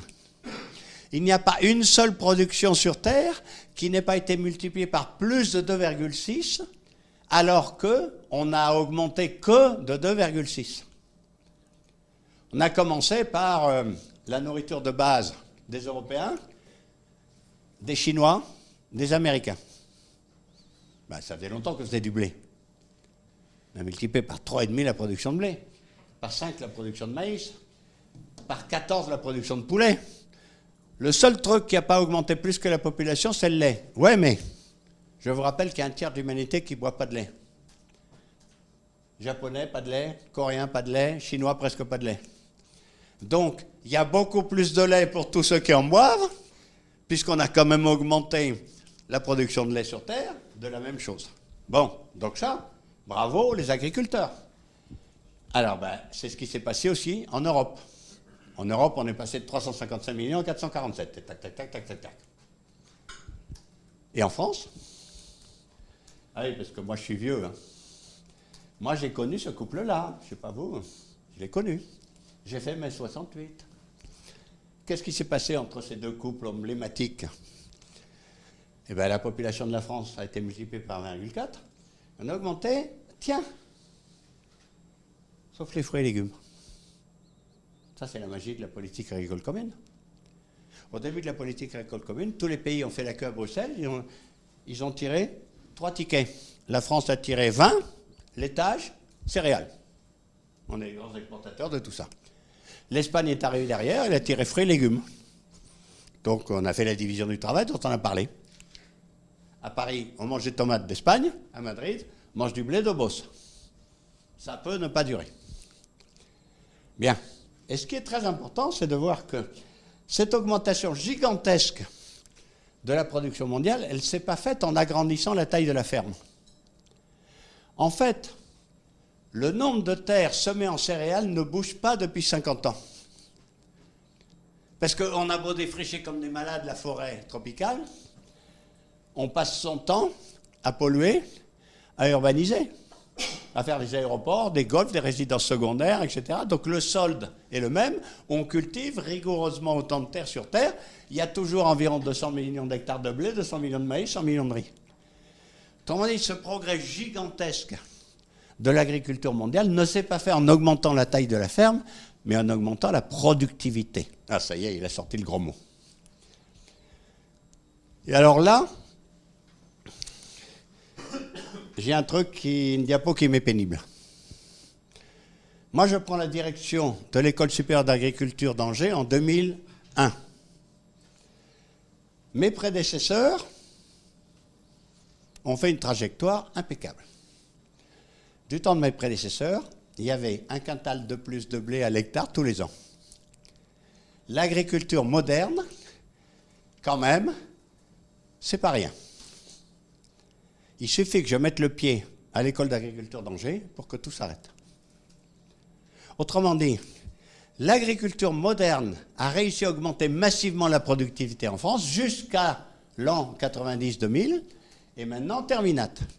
Autrement dit, les inconvénients de l'agriculture moderne, tout chimie, tout pétrole, ont fini par rattraper ces avantages et maintenant, eh ben, moins de productivité, moins de fertilité, plus d'empoisonnement des terres. Et donc, ça stagne. Ouais, mais on continue à faire des enfants. On a dit, il va falloir changer. Les techniques de l'agriculture moderne ne marchent plus. Et, allons-y encore plus, soi-disant, on est des cadors, on est très bon pour faire du blé, soi-disant. Oui, mais seulement quand il fait beau. Chaque fois qu'il y a une anomalie climatique, la production de blé chute. Pardon, excusez-moi. Oui, je vais très vite. Voilà. Ah ben, pourtant, c'est le message le plus important. Alors, bon. La production de blé chute, donc on n'est pas si bon. Voilà. Et donc, quelque part, on voit même l'incidence du réchauffement climatique. Allez, on continue. Bien. Et donc, Mes prédécesseurs, c'était Monsieur Plus. Toujours plus de terre, toujours plus d'eau, toujours plus d'énergie, toujours plus de chimie, toujours plus de tracteurs, toujours plus... Et moi qui suis un peu critique, finalement, je n'ai pas été impressionné. J'ai dit, ouais, ils faisaient plus avec plus. Quelquefois, c'était moins bien. Alors, franchement, quand on prend du recul et qu'on est ironique, faire plus et moins bien avec plus, ça ne m'impressionne pas. Mon problème, c'est à peine j'arrive à l'école supérieure d'agriculture d'Angers, c'est moins. Moins de terre, moins d'eau, moins d'énergie, moins de chimie, moins de tracteurs. Ah ben, comme je suis un incorrigible optimiste, j'ai dit, ah ben c'est là que ça devient intéressant. J'en ai fait un argument pour recruter. Faire plus avec moins, c'est bien plus excitant que faire plus avec plus. D'autant plus que maintenant on est très exigeant, il faut faire plus et mieux avec moins. C'est bien plus excitant que faire plus et moins bien avec plus. Alors qu'est-ce qui nous reste? Ben, la bio. Le problème de la bio, c'est les querelles de famille. Ces gens-là se haïssent.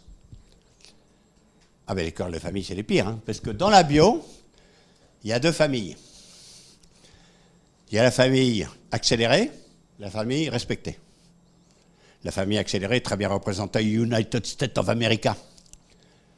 Ils disent, faut continuer à augmenter la production, les gars. Hein. Ouais, ok, boss. Yes, ben, pas de néonicotinoïdes. Comment pas de néonicotinoïdes? Non, mais pas de glyphosate non plus. Comment pas de glyphosate? Non, mais pas d'engrais de M. Poutine, on est fâché. Mais comment veux-tu que j'y arrive? Et c'est là que le savant fou arrive, on dit, oh, là, je t'arrange le coup. Je te mets le gène directement dans la plante. Et les OGM sont arrivés, applaudissements, mondial, génial. Oui, il faut arrête. On va pas parler des OGM, on est à Paris. Mais attendez. D'accord, à Paris, il n'y a pas d'OGM. Et sur Terre, un champ sur 10. 10 fois la production, la superficie agricole de la France. Alors nous, on élève le moustachu, vous savez, qui se lève le matin pour les arracher. Enfin, il faut arracher 10 fois la superficie de la France. Hein. Donc le coup est parti. En Amérique, OGM 1, anti-OGM 0. En France, moustachu 1, OGM, non. Bon, donc on sait ce qu'on ne veut pas. Messieurs, faites-vous pousser la moustache sinon. Alors quand je dis qu'est-ce qu'on veut? Alors parfois, j'ai une réponse du plus haut comique. Je veux que tout continue comme avant. Ah, c'est une réponse parfaitement comique. Dans un monde qui change à toute vitesse, celui qui dit « je veux que tout continue comme avant », c'est avouer qu'il va se planter. Tu es sûr de te planter si tu continues comme avant avec un monde qui change à toute vitesse. Donc, il faut trouver d'autres choses. Eh bien, voilà, agriculture écologiquement intensive. Bien. Parce que ce qu'on sait faire, c'est produire beaucoup. Tant pis s'il y a des fuites, les écolos ne sont pas contents. Mais surtout, depuis 70 ans, la recherche agricole, ça consiste à dire, attends, la nature, c'est pas fiable du tout. On va labourer, redémarrer à zéro, mettre des poudres blanches, violettes, parce qu'on est moderne. Sauf que ça ne marche plus. Les écolos sont devenus très bruyants, ça manifeste à mort, et puis on n'est plus copains avec Poutine, les engrais coûtent cher, etc., etc. Donc, il n'y a pas à tortiller. Il faut revenir vers la nature. Il faut trouver le moyen de passer des alliances avec la nature. Et c'est très moral. Plus on aura passé des alliances avec la nature, plus les écolos seront contents, mais il y aura moins de fuites. Bien. Et c'est là le tournant de l'histoire. Alors, je suis né en 48, j'avais 20 ans en 68. Et j'ai manifesté boulevard Saint-Michel. Enfin, vous voyez. Bien. Et notamment, j'ai manifesté contre IBM et ITT. Quand j'étais jeune, IBM, International Business Machine, ça c'était l'ordinateur de l'École nationale supérieure des mines de Paris. J'en avais qu'un. Il était à Fontainebleau parce qu'il n'y avait pas la place à Paris, boulevard Saint-Michel. Et tout ça là, pour se causer, on faisait des trous dans les petites cartes. Puis il ne fallait pas mélanger les cartes. Hein. Et je trouvais ça très moderne. Ouais, tout ça là, c'est moins puissant que ça. Mais enfin, à ce moment-là, on avait l'impression que c'était moderne. C'est qui fabriquait ça? IBM. Et puis, l'autre, c'était encore pire. ITT, International Telegraph and Telephone. Alors moi, j'étais copain avec Allende, je voulais faire mon service militaire au Chili et ITT avait financé le coup d'État de Pinochet. Je ne suis pas monté dans l'avion, finalement c'était le Mexique, mais je n'ai pas porté ITT dans mon corps, mais de toute façon, il suffisait d'attendre. ITT, il y a belle lurette, c'est fini. Mais à ce moment-là, les gens pensaient que le moderne, c'est faire des centraux téléphoniques et faire des machines comme ça. Et pendant qu'on manifestait contre IT et IBM, parce que j'ai manifesté contre les deux, j'ai manqué de vigilance. Dans un garage en Californie, j'ai pas vu qu'il y avait des mecs, chevelus barbus, qui ont dit, mais attendez, ces machines à la con, on s'en fout. Le monde est bourré de Chinois qui te fabriquent ça pour $100 par mois. On s'en fout. L'important, c'est le logiciel. Et on a vu apparaître Microsoft et Apple. Incroyable. Je ne les ai pas vus apparaître. Hein. Ils sont partis de zéro. Microsoft, ça a été l'homme le plus riche du monde à un moment. Et Apple, à un moment, l'entreprise la plus capitalisée au monde. Alors là, pour ceux qui s'intéressent à la communication, Apple est bien meilleur que Microsoft. Tous les écolos gauchos du monde adorent Apple et ils manifestent tous contre Microsoft. C'est les mêmes, hein. Mais bon, comme quoi, la communication d'image, c'est pas rien. Alors, j'ai pas manifesté contre Apple, mais j'ai manifesté contre Microsoft, normal. Pendant que je manifestais contre Microsoft, je me suis fait surprendre une deuxième fois, parce que dans un autre garage, encore en Californie, il y a d'autres barbus chevelus qui ont dit, mais les logiciels, oh là là, le monde est bourré d'ingénieurs indiens qui te font ça pour $100 par mois, on s'en fout des logiciels. L'important, c'est pas le logiciel. L'important, c'est de faire circuler l'information. Il y en a vu apparaître Facebook, Amazon, Google. Ben, c'est eux les maîtres du monde. C'est eux les maîtres du monde. Ah ben oui. Ah ben, quand ils arrivent en France, ils ont droit à la galerie des glaces de Versailles. Notre président fait la révérence. Mais attendez. Maître du monde, c'est très difficile de devenir. C'est encore plus difficile de le rester. Je me suis fait avoir 2 fois. Je me suis juré de ne pas me faire avoir une 3e fois. Ils ne vont pas rester maîtres du monde. C'est qui va prendre leur place? Et là, j'ai une illumination. Tous ces gens-là, leur métier, c'est de prendre du sable, fondre le sable pour faire des puces, faire passer de l'électricité dedans et compter 0,1, 0,01, 0,1, 0,1. Alors, comme ils comptent à toute vitesse, ça impressionne le chaland. Mais c'est jamais que des gens qui font passer l'électricité dans du sable et qui comptent des 0 et des 1. Ça ne peut pas être moderne. À quoi ça sert ça? Ça va servir enfin à commencer la vraie révolution. La vraie révolution, c'est le monde du vivant. Ce n'est pas le monde du silicium, c'est le monde du carbone. Et là, j'apprends que j'ai beau être vieux et raplapla, il paraît qu'il me reste environ 100 millions de neurones. Je vais voir mon Toubib, je lui dis, vous en connaissez combien? Que dalle. Je lui dis, mais comment vous allez me soigner si vous ne savez pas ce que j'ai dans la tête? Il me dit, revenez dans 10 ans, ça y est, on explore. Mais alors, c'est encore pire dans l'agriculture. C'est absolument pas ce qu'il y a dans le sol. Donc l'agriculture, c'est un truc d'ignare. Vous savez qu'on dit, on ne connaît que 10% des êtres vivants. Je me suis toujours demandé comment ils font pour compter les 90% qu'ils ne connaissent pas. Mais attendez, c'est une estimation. C'est les bébêtes. Ah ben, tous les ours blancs, tous les crocodiles, on les connaît, ce qu'on ne connaît pas, les petites bêtes. Bien. Et donc c'est celui qui va enfin pouvoir utiliser l'immense puissance de calcul et d'exploration du monde du silicium pour faire connaissance avec le vivant qui va devenir le maître du monde. L'avenir du monde, c'est le monde du carbone. Et donc le futur maître du monde, là j'ai pris la photo au salon de l'agriculture. C'est toutes ces start-up qui sont à la frontière entre le monde du silicium et le monde du carbone. Bien. Et donc, qu'est-ce qu'ils doivent faire? On doit faire du rendement, refroidir la planète, un peu de biodiversité parce qu'il n'y en a plus, l'environnement parce que c'est sympa, de l'emploi parce qu'il n'y en a plus en ville, et de la qualité, bon. Et les paysans disent, vous pouvez serrer vos demandes, et les consommateurs disent, non, on veut les 6 en même temps. Bon, alors, quelle idée on a? La chimie. La chimie, c'est génial. Ça a inventé 4 4 inventions. Je te nourris tes plantes l'engrais. La plante bien nourrie travaille bien. Je soigne les plantes le fongicide. Ben, les plantes, c'est comme nous, quand c'est malade, ça ne bosse pas. Je décide de ce qui pousse. Herbicide. Et c'est moi qui ai bossé, c'est moi qui récolte. Alors le premier inventeur, c'est le fil de fer barbelé. Génial. Les grosses bêtes ne se mettent plus dans mon champ. Les petites bêtes passent au travers, on a inventé le pchit. Ces 4 inventions, c'est ça qui a permis de nourrir l'humanité. On est passé en France, en 150 ans, de 10 quintaux à 80 quintaux hectares. Bravo les chimies. Le problème, c'est que c'est fini. Une fois que tu as dit, je nourris les plantes, je soigne les plantes, j'élève les mauvaises herbes, j'enlève les grosses bêtes, j'enlève les petites bêtes, tu n'as plus d'autres trucs. Donc la chimie, c'est derrière nous. Maintenant, il faut produire plus et mieux avec moins. Et on s'aperçoit qu'on a été très arrogant parce que la mère nature, ça fait 4,5 milliards d'années qu'elle est une mère maquerelle. La mère nature, son problème, c'est de faire baiser tout le monde avec tout le monde. Ça produit les trucs les plus invraisemblables. Le seul truc auquel elle n'est pas arrivée, elle dit j'arriverai, elle n'a pas encore marié la carpe et le lapin, mais elle y arrivera un jour. Et nous, du haut du tracteur, on dit qu'est-ce que c'est que ça? Mais attendez, qu'est-ce que c'est que ça? Il y a sûrement des trucs qui servent à quelque chose. Voilà.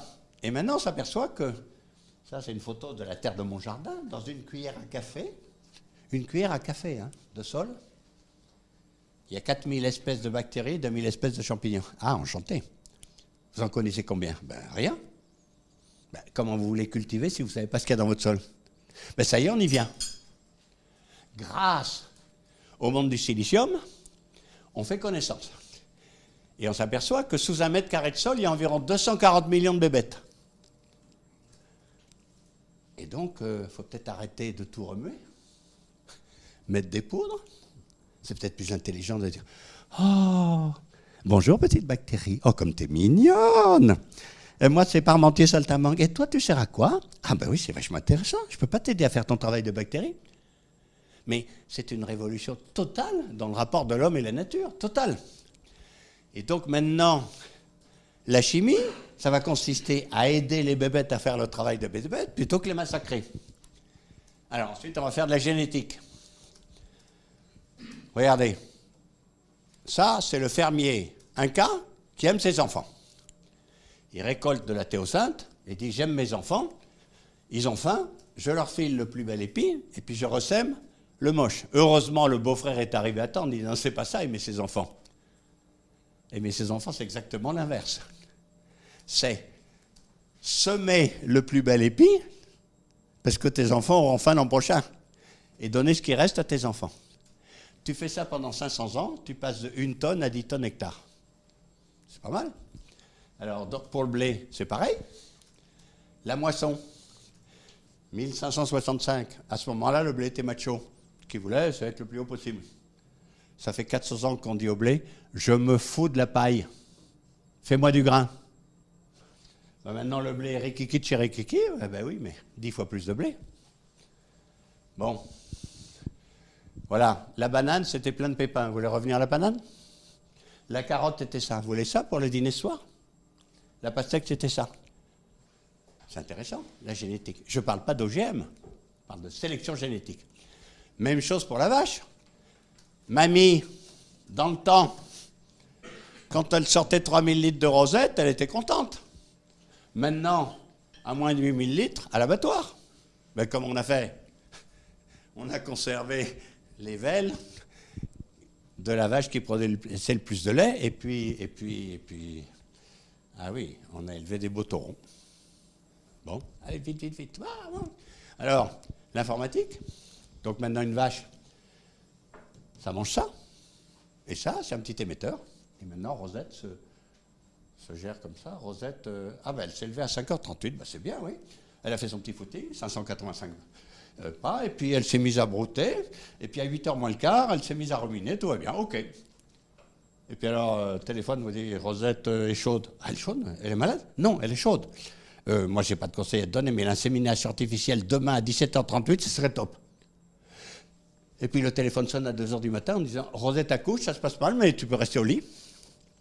Et tout d'un coup, on dit, ah merde, c'était ça l'élevage? On est à l'an 1 de l'élevage. Jusque-là, c'est Rosette, t'as pas l'air en forme aujourd'hui. Non, c'est fini ça. Bon, On est à l'an 1 de l'élevage, on est à l'an 1 de l'agriculture. Voilà. Et donc, le monde du silicium et du carbone, ça vaut quand même une toute petite récré à toute vitesse. Allez. Alors, je vous le fais à la récolte, mais pour que ça marche à la récolte, ça a marché ailleurs. Donc ça, ben, c'est plus de la moitié des vignes, elles sont récoltées comme ça. Allez, récolte-moi les radis. Tant que tu y es, tu me feras la botte. Hein. Allez, d'accord. OK? Quand tu as fini les radis, tu passes aux carottes, d'accord? Ouais, d'accord. Pour que ça puisse marcher, il a fallu semer avec l'intelligence artificielle pour savoir exactement où c'était. Hein.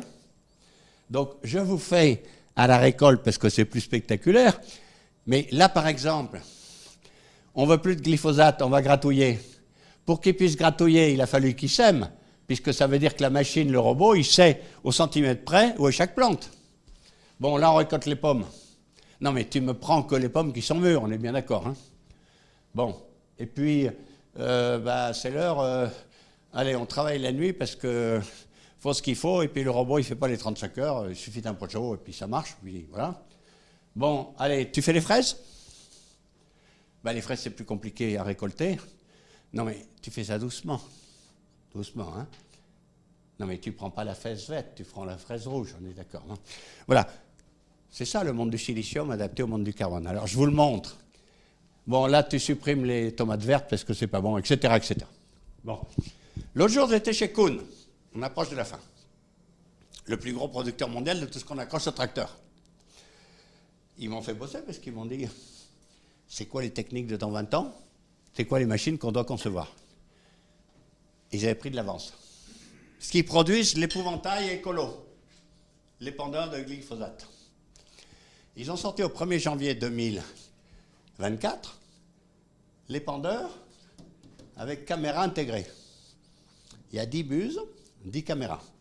La caméra regarde, couplée à une intelligence artificielle qui est capable de reconnaître 80 000 plantes différentes. Et à la vitesse du tracteur, l'intelligence artificielle dit non, non, non, oui, pchit, non, non, non, oui, pchit. Il ne pchite que sur la mauvaise herbe, 5 fois moins de glyphosate.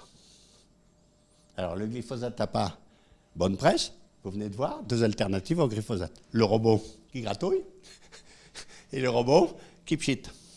Mais c'est que le début. Et donc, il faut arrêter de raisonner au champ. Par exemple, tu as un champ, tu peux dire le champ a soif, il faut arroser. Il faut savoir où il y a de l'eau, où il n'y en a pas. Tu arroses là, mais pas là. Mais tu veux mettre du potassium, tu n'en mets pas là, il y en a trop, tu en mets là. Tu veux mettre bon, etc. Autrement dit, il faut arrêter de gérer le champ au champ, il faut le gérer au mètre carré, si possible à la plante. Je ne peux pas croire que gérer le champ à la plante soit moins efficace que gérer le champ au champ. Voilà. Et puis, le principal atteinte de l'homme à la nature s'appelle le labour. Le labour fait bien plus de dégâts à la nature que le glyphosate. C'est sans commune mesure. Le labour, c'est Attila. Là où la charrue est passée, c'est mort. C'est mort. Donc il faut arrêter. Il faut couvrir les champs en permanence. Allez, je vous fais une vraie provoque là. Ah non, je n'ai pas fait. Bon. Semi-direct sous couvert végétal. Arrêtez de labourer. Remplacer l'acier par les racines et le fioul par la photosynthèse. C'est quand même un beau défi. Et puis on va associer des cultures. Voilà. Ben, par exemple, là, c'est la plante herbicide. Je choisis une plante qui a 3 qualités. D'abord, elle court plus vite que les autres, elle sort la première, personne n'embête. Deuxième chose, elle fait des grandes feuilles, elle couvre le sol, elle embête toutes les autres. Ça s'appelle quoi? Herbicide. Troisième chose, elle gèle l'hiver, elle se transforme en engrais. Et donc, vous avez une troisième manière de lutter contre les mauvaises herbes sans glyphosate. Et puis bon, ça c'est une expérimentation dans mon école. Je sème du blé, le blé est droit dans ses bottes. Je sème du pois, le pois s'accroche au blé, le blé furax. Je dis, on t'a rien demandé, monsieur le pois, hein? Faudra peut-être payer un loyer. Et le pois dit, si je te paye en azote, tout va bien. Ça c'est un truc de français compliqué. Ça consiste à dire, je mets 2 plantes qui se sèment en même temps, qui se protègent et se nourrissent l'une l'autre, qui poussent en même temps, qui se récoltent en même temps, et dont la taille du grain est suffisamment différente pour tamiser. Il faut être français. N'empêche que, quelle que soit la quantité de blé et de pois, on récolte plus de blé et de pois avec moins d'engrais quand on les met ensemble que quand on les met séparés. Là, vous avez la version américaine. Soja, blé. Inutile de dire que ce n'est pas le paysan qui conduit la moissonneuse-batteuse, sinon il va écraser le soja. C'est GPS. Bon, tu récoltes le blé. 2 mois après, tu récoltes le soja. À quoi il sert le blé? Le soja, à nourrir le blé. Et puis, on va élever des animaux. Par exemple, chauve-souris, elle se bec 3000 insectes par jour. C'est pas mal quand on a des insectes. Et donc, l'insecticide, ça s'élève.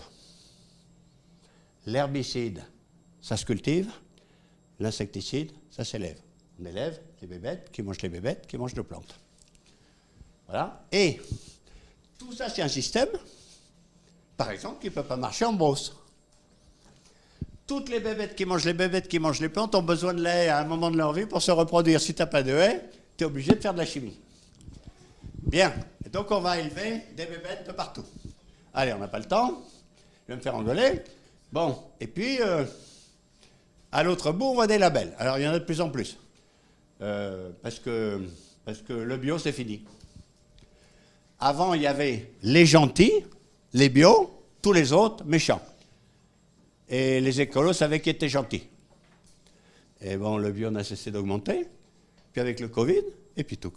Maintenant, le bio s'est banalisé. Le bio commence à baisser. Parce que il y a plein d'autres questions. Et donc, il y a d'autres choses qui arrivent. Voilà. Une troisième voie. L'équitable local. Enfin, c'est que le patron, il est vachement médiatique, le mec, mais enfin, il réussit à faire vendre du lait cher, beaucoup plus cher que les autres, parce que les gens disent, on a 10 centimes de plus du lait pour que le paysan en vive, c'est bien. Et puis, Nutri-Score et Yuka, génial, mais c'est autre chose que le bio. Puis maintenant, ça y est, les nouveaux labels Planète. Mais, il y a le label qui donne le produit, et il y a le label qui donne la ferme. Ce qu'il y a blé, en fait. Hein. Il n'y a pas un poids carbone du blé. Le blé bio, c'est pas pareil que le blé pas bio, et le blé sans labour, c'est encore plus différent du blé pas bio. Donc tout ça est en train de se mettre en place, et donc, voilà, la nouvelle agriculture reste à inventer. Je suis resté pendant 18 ans au conseil d'administration du journal Le Monde.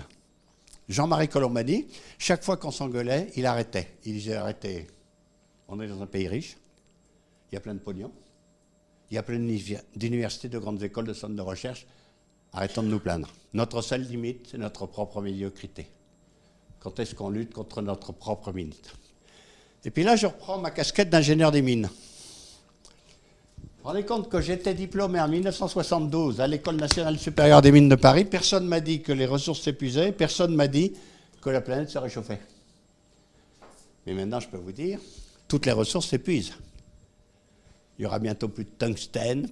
Vous avez vu, les trucs pour faire des piles, des trucs, même plus de phosphore, plus de ceci, plus de cela. Tout sauf 2.